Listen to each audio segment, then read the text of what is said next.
Здравствуйте, мои дорогие подписчики! Добро пожаловать на наш канал! Не забудьте подписаться на наш канал, чтобы быть в курсе новых видео.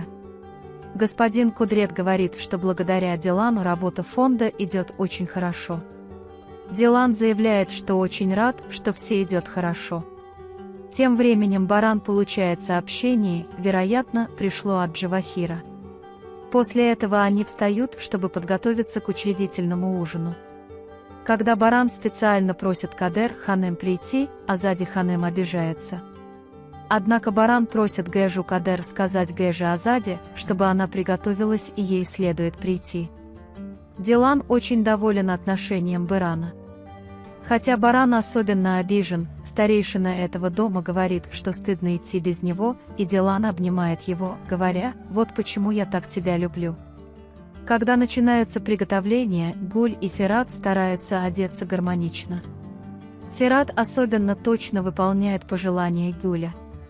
Счастье между ними теперь можно увидеть в их глазах. Беран и Дилан тоже закончили приготовление. Несмотря на то, что Дилану не нравится его новый внешний вид, Берану он очень нравится, и он при каждой возможности указывает на это Дилану. Особенно он говорит Дилану, что очень любит Дилана, говоря, что если бы ты мог увидеть себя моими глазами, ты бы понял его намного лучше. Когда Беран говорит, что этот Бедеб – дом нашего ребенка, Дилан соглашается с Бераном.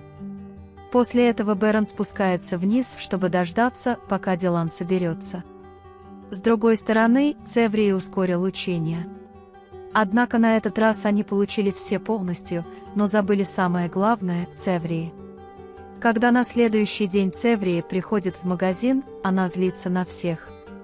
Особенно она злится на мужа, спрашивая, как он мог меня забыть. В особняке мужчины готовы и ждут внизу.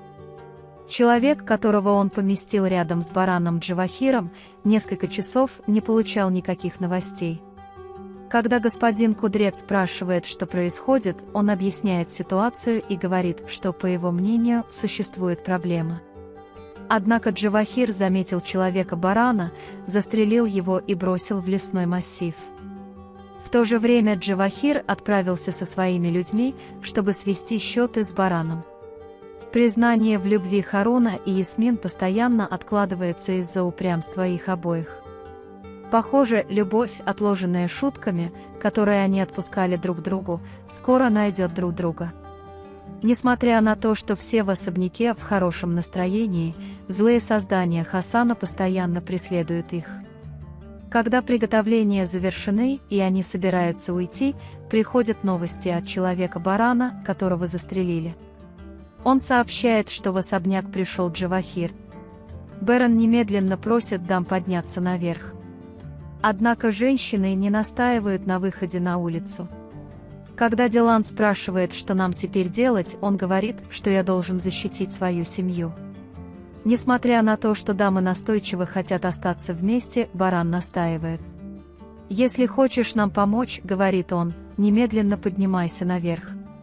Более того, когда Азади Ханем настаивает, все дамы немедленно поднимаются наверх. Вместе с охраной особняка они берут оружие и занимают свои места, как и планировалось. Женщины стали с тревогой ждать наверху. Баран приходит к Дилану и говорит: «Ты должен быть сильным, ты должен ждать здесь и не выходить из комнаты.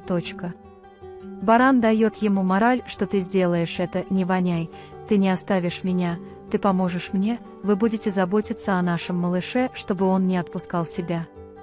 Госпожа Азади достает из шкафа пистолет, чтобы защитить своих детей.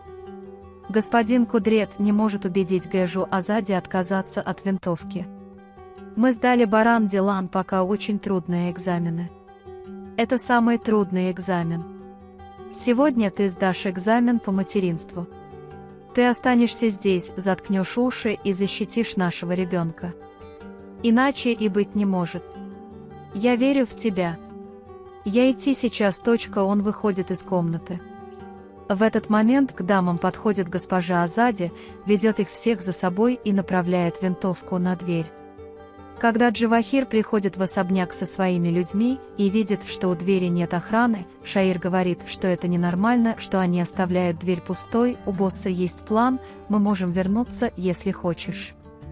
Бараны также разделяют труд внутри страны. Напоследок Баран говорит, мы корабеи и защитим свою семью. Тем временем Джавахир звонит Хасану, но тот не может ответить, потому что Хасан находится с баранами. И они решают войти, говоря, мы уже зашли так далеко, поэт. Они входят осторожно. Джавахир очень амбициозен и идет первым, говоря, что убьет тебя, баран. Тревожное ожидание женщин продолжается.